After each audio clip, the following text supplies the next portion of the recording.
আমন্ত্রণ নতুন একটা ভিডিওতে। আপনারা বোর্ডে দেখতে পাচ্ছেন আমি দুইটা জিনিস লিখেছি। একটা হচ্ছে 3√3 তার হোল 3, আর একটা হচ্ছে রুটের মধ্যে 3, তারপর 3 এবং এটার হোল 3 বা কিউব। দুইটার মান কত?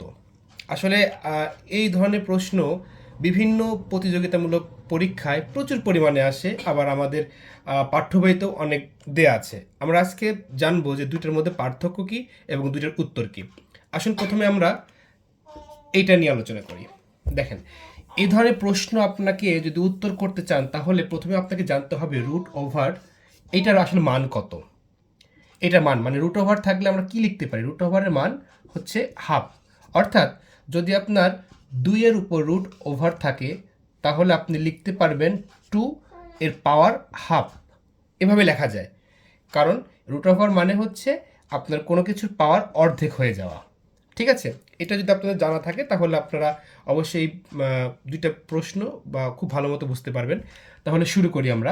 আচ্ছা, এখানে আরেকটা জিনিস আপনাকে জানিয়ে রাখি যে শুধু রুট ওভার হচ্ছে হাফ, এবং যদি আমরা রুটের মধ্যে একটা 3 দিয়ে দেই, এই 3 দিয়ে দেই, তখন এই যে এই 2-এর নিচে তখন এই 3টা চলে আসে, উপরে 1 ঠিকই থাকে।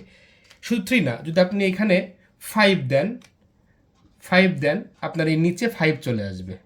আমি ক্লিয়ার করতে পেরেছি না? এখন আমরা প্রশ্নটা আসি। প্রথম প্রশ্ন আমার কি ছিল? প্রথম প্রশ্নটা ছিল আমার হচ্ছে 3√3 এর হোল কিউব।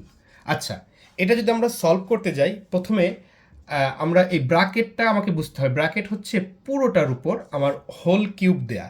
তার মানে প্রথমত আমাকে এই 3-এর উপর আমার এই 3টা আনতে হবে, তারপরে √3 এর উপর এই 3টা আনতে হবে। মানে এভাবে আমি যদি ভেঙে করি তাহলে আপনার বোঝার সুবিধা হবে।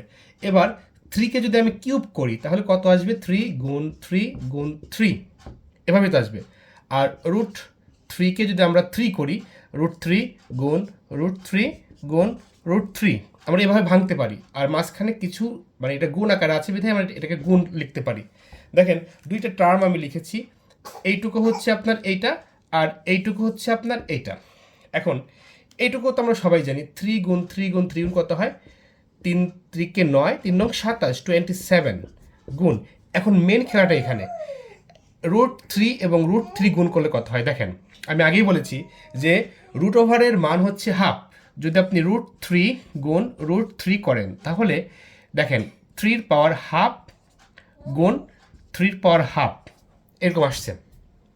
আমরা সূচক করেছি, সূচকের নিয়ম অনুযায়ী এই যদি যে কোনো আপনি এরকম যদি থাকে একটা 3 নিতে পারবেন, একটা 3 নিব, আর এই পাওয়ারগুলো যোগ হয়ে যায় 1/2 যোগ 1/2, তাহলে 3 হাফ আর হাফ যোগ করলে 1। তার মানে হচ্ছে আপনার আলটিমেটলি দেখেন √3 গুণ √3 গুণ করলে 1 হচ্ছে, √3 গুণ করলে 1 হচ্ছে। তার মানে আমার এইটুকু গুণ করলে কত হবে?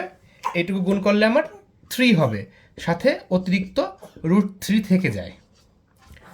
আচ্ছা, এবার 3 আর 27 গুণ করলে 81 গুণ √3, তাহলে 81√3, এটাই আমার অ্যান্সার।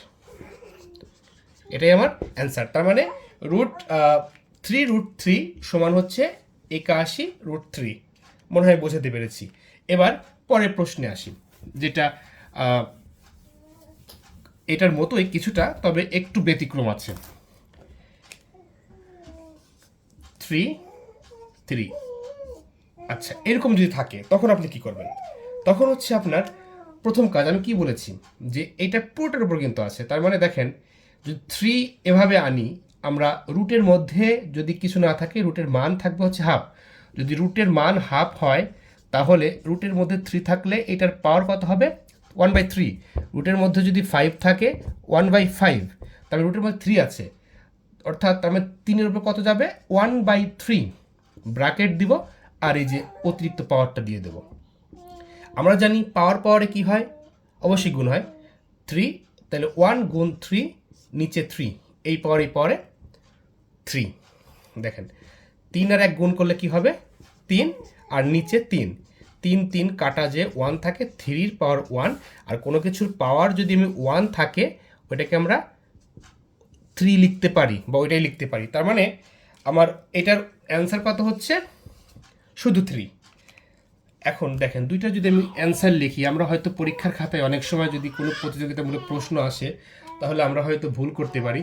3√3 এর 3 এ যদি পাওয়ার থাকে এটার অ্যান্সার কত, আরেকটা হচ্ছে 3, এটার অ্যান্সার কত?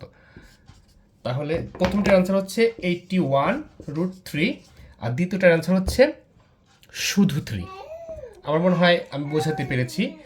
এই ধরনের প্রশ্ন থাকলে অবশ্যই অ্যান্সার এভাবে একটু চিন্তা করে দেবেন, তাহলে আপনার কোনো সমস্যা হবে না। ধন্যবাদ সবাইকে।